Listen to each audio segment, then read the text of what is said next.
안녕하세요. 여기는 우리 골 아이들입니다. 이제 4월 이제 중순이죠. 이제 수국의 계절이 다가왔습니다. 많은 우리 가정에서 수국을 키우고 있지요. 그런데 이런 얘기들 많이 합니다. 우리는 올해도 수국 꽃봉오리가 올라오지 않아요. 작년에도 꽃이 피지 않았어요. 그 이유가 무엇인지, 수국꽃이 피지 않는 이유 많이 있는데 10가지만 말씀드립니다. 첫 번째로는 바로 단일철입니다. 이 수국은 단일식물입니다. 단일식물 보면은 우리 개발선인장, 가지발선인장, 국화 이런 것처럼 단일식물입니다. 단일식물이 뭐냐면은 바로 10월이나 12월 사이에 약 2개월 동안 60일 정도 낮보다도 밤의 길이가 길어야 됩니다. 그래서 이 밤이 14시간 이상 되어져야 됩니다. 그래서 실외에서 우리 이 수국을 키우신 분은 가로등 밑에 키우시면은 꽃을 보기 힘듭니다. 그 외에는 자연적으로 단일철이 되지요. 그러나 베란다에서 키우신 분은 바로 이 거실에 불이 너무 밝고요. 왜 가로등 불빛이 들어오면은 이 꽃을 잘 피우지 않습니다. 그래서 이 가을이 되면은 10월에서 12월 사이에 약 한 60일 정도 바로 밤의 길이가 길게 해 주어야 됩니다. 두 번째입니다. 이 수국이 꽃이 피지 않는 이유는 저온철입니다. 이 저온철인데 이 가을에 이 수국이 저온처리를 해 주어야 됩니다. 쉽게 말하면은 우리 10월에서 12월 사이에 한 60일 정도 영하로 들어가게 해줘야 됩니다. 그런데 베란다에 두면 영하로 안 내려가요. 그래서 베란다에 두면 꽃이 잘 안 필 수가 있어요. 그래서 실외에 노지에서 키우는 거는 영하로 내려갑니다. 영하로 내려가는데 그 베란다에서는 12월 한겨울이 아니고 영하로 잘 안 내려가요. 그러면 가을에 바로 이 저온 처리가 안 되는 거죠. 그러면 꽃이 안 와요.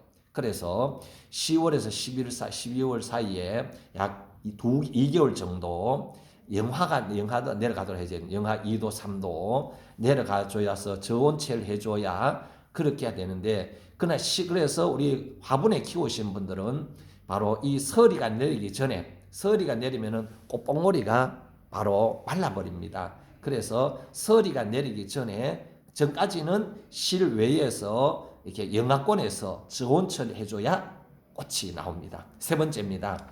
이 수국은 물론 우리가 햇볕이 중요합니다. 왜냐하면 이 수국은요 바로 이 반음지 식물이라 생각하시면 됩니다.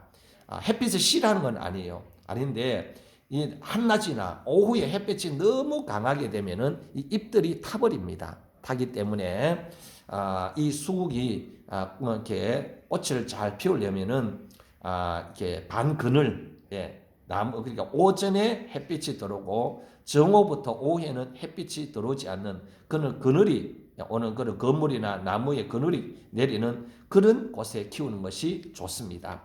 그 다음에 그러나 햇볕은 충분하게 보도록 해줘야 됩니다. 그 다음에 네 번째가 뭐냐면은 가지치기입니다. 가지치기를 잘못하게 되면은 바로 이 수국이 꽃을 피우지 못합니다. 그래서 꽃이 피기 전에는 이 꽃봉을 건드리면 안 됩니다. 자, 여기 보시면은, 자, 여기에 보면은, 자, 이렇게 꽃봉오리가 나옵니다. 꽃봉오리 나오지요. 그 다음 여기도 꽃봉오리 이렇게 물고 나옵니다. 꽃봉오리가 안에서 나오고 있습니다. 자, 여기도 보면은 이렇게 꽃봉오리 나옵니다. 이 꽃봉오리 지금 나오고 있죠. 나오고 있습니다. 꽃봉오리 나오고 있습니다. 그리고 여기는 아직까지 안 나와요. 안 나오는데 오늘도 이 꽃봉오리가 나올지 안 나올지는 나와봐야 합니다. 나와봐야 알기 때문에 이 꽃봉오리가 나오기 전에 먼저 이 순을 잘라버리면은요, 이 꽃봉오리가 나오지 않지요. 이 안에 꽃봉오리 들었는지 안 들었는지는 오늘도 우리가 꽃봉오리가 나와봐야 합니다. 나와봐야 아는데, 그래서 이 가지치기를 너무 일찍 하거나 아니면은 또 이제 주로 가지치기를 언제 해야 되느냐 하면은 7월, 그러니까 남부지방에는 8월, 그 다음에 저 중부지방 쪽으로는 7월. 왜냐하면은 중부지방 일찍 추워져요. 남부지방 늦도록 따뜻해요. 그렇기 때문에 좀 늦게 해도 되지만 보통 7월 전후 돼서 7월쯤 돼서 꽃이 피고 지고 나면은 바로 가지치기를 하면 됩니다. 안 하셔도 되고요. 필요해야 될 경우에 그렇게 하셔야 된다는 얘기입니다. 그런데 너무 가지치기를 늦게 8월, 9월 때 가지치기 하면요. 늦게 꽃이 잎이 나오면 꽃을 보기가 힘듭니다. 주로 보면은 꽃은요. 보면은 잎이 하나, 둘, 셋, 넷. 그러니까 8개 이상 돼야 주로 대부분 아니고 100%는 아닌데요. 1개, 2개, 3개, 4개, 4단. 그러니까 2개씩 말하면은 8개 잎이 이상 돼야 되는데 8개 나오지 못하면은 꽃을 피우기 힘들어요. 그래서 우리가 가지치기 할 때 조심하셔야 된다는 거. 그 다음에 5번째는 뭐냐면은 우리 영양제입니다. 영양제. 저는 여기다 지금 유박을 줬습니다. 그리고 수용송 난에 꽂아두는 거를 물을 줄 때마다 그렇게 이렇게 주게 됩니다. 자, 그런데 이렇게 9월 돼 가지고 10월 돼 가지고 여기에 막 이 복합 비료를 주고 영양제를 너무 많이 주면요. 너무 무사히 성장하다 보게 되면은 바로 생식 성장을 해야 되는 영양 성장을 해버린 거예요. 자꾸 잎만 키우고 뿌리만 넓히는 거예요.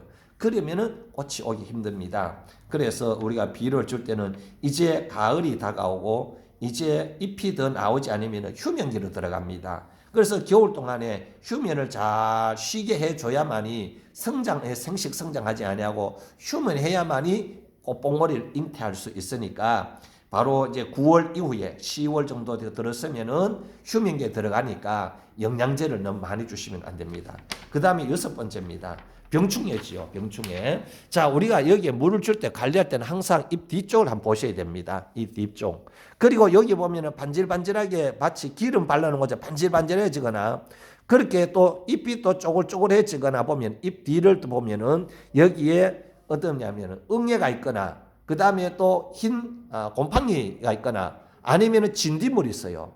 그러면은 여기에 이런 병충해가 영양분을 다 빨아먹습니다. 그러면은 영양분을 뺏어 먹으면은 이 수국이 정상적으로 성장하지 못하기 때문에 겨울에 꽃봉오리 잉태할 수가 없어요. 그래서 항상 물을 줄 때는 요 위에 반질반질하거든 분명 여기에 응애가 있거나 진딧물이 있다는 생각하고 잎불 뒤를 보면은 여기에 곰팡이나 응애나 그 다음에 이런 진딧물이 있습니다. 그러면은 제일 좋은 거는 꽃집에 가셔서 병충해 여기 진딧물이나 응애를 제거하는 약을 사서 그렇습니다. 한 달에 한 2번 정도 약을 쳐주는 것이 아니면은 예방 차원에 쳐주는 것이 좋습니다. 자, 그 다음에 7번째 뭐냐면 과습. 수국은 뭐냐? 수국은 말 그대로 물숫자에다가 국화국자입니다. 국화국자입니다. 그래서 물국화라고 생각하시면 됩니다. 이 물국화인데 그러다 보니 그만큼 이 수국은 물을 말리면 안 됩니다. 예, 물을 말리면 안 돼요. 그래서 수국이 물을 말리면은 어떠냐? 잎이 척 떨어고 이렇게 시들어 버립니다. 물 주면 또 살아나요. 그런데 살아나지만은 스트레스를 받는 거예요. 예. 자꾸 스트레스를 받으면은 꽃봉오리 잉태를 잘 안 해요. 그래서 오늘도 물을 줄 때에 이렇게 물을 충분하게 잘 주셔야 된다는 거. 그럼 물을 충분하게 주셔야 되는데 그걸 잊지 마셔야 됩니다.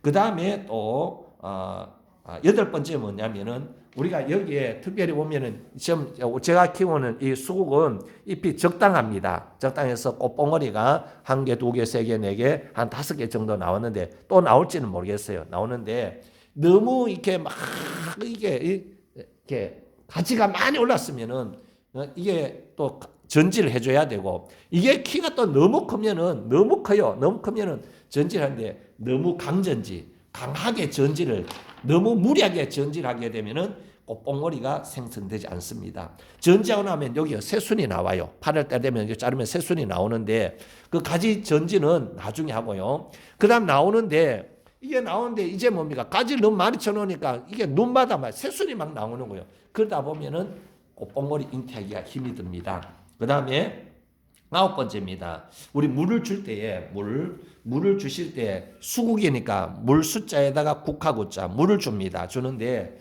물을 적절하게 잘 주셔야 됩니다. 주셔야 되는데 물 국화 같고 물을 좋아하는 국화 같고 갈 때마다 들어올 때 나갈 때마다 물 주고 앉을 때마다 못 들고 어디 갔다 물 주고 계속해서 이 물을 주게 되면은 어떤 결과가 나타나는가? 바로 뿌리가 과습에 의해서 뿌리가 물러버립니다. 그러면은 꽃봉오리를 피울 수가 없어요. 그래서 우리가 이 물을 줄 때 과습을 조심을 해야 됩니다. 그 과습 조심이 뭐냐면은 여기 보면은 이 화분이 위에 흙이 마를 때 똑바로 주면 됩니다. 근데 여기에 물이 있어요. 그래 아직 습기가 차 있어요. 근데 또 물 주고요. 그러니까 마를 시간이 없어요. 그러면은 이 수국이 바로 이 과습에 의해서 바로 말라 죽거나 하엽이 지고 하엽이 많이 지면요 꽃벌이 잉태가 안 돼요. 그래서 물을 줄 때 너무 과습하지 않도록. 그 다음 물을 줄 때 언제 주셔야 되느냐. 좋습니다. 12시 한 대낮 뜨거울 때 이때 주면요. 이 차가운 물을 주면 스트레스 받아요. 그 다음에 오후에 또 햇빛이 강하잖아요. 그래서 오전 10시쯤 돼서 오전 10시 이전에 물을 주는 것이 가장 적절합니다. 그럼 좀 늦으면 내일 주면 돼요. 그렇게 해서 물을 주시기 바랍니다. 그 다음에 마지막에 이 10번째는 뭐냐면은 이거는 크게 중요하진 않습니다만 우리가 여기에 그렇습니다. 해충이 있다고 농약을 너무 그렇습니다. 우리가 조그만 손자인데 분무기 그 분무기 불사기 그걸 가지고 이런 곳에다가 농약을 너무 이런 곳에다 농약을 너무 많이 진하게 넣어가지고 주면은요 이게 해가 됩니다. 죽지는 않을지는 몰라도 농약을 너무 많이 살파면요 애들도 또 스트레스 받아요. 그래서 이 10가지를 말씀드렸습니다. 이 10가지를 잘 하시면은요 여러분 반드시 꽃을 피울 수가 있습니다. 그래서 실내에서나 실외에 두 가지가 있는데 실내에서는 그렇습니다. 자연적으로 돼요. 되지만 관리해 주셔야 돼요. 그렇습니다. 실내에서도 물이 잘 말라요. 물을 잘 주셔서 10가지 말씀드렸습니다. 단일 처리 꼭 돼야 된다는 거. 저온 처리해야 된다는 거. 햇볕을 충분히 주는데 오후 햇볕은 할 수 있으면 좀 가려주는 거 좋다는 거. 그래 말씀을 드렸습니다. 여러분 수국 잘 피우시길 바라고 자, 이 가지치기만 잠깐 말씀드리겠습니다. 이 가지 우리 꽃꽂이를 했는데 번식을 했는데 이게 작년 가을에 했어요.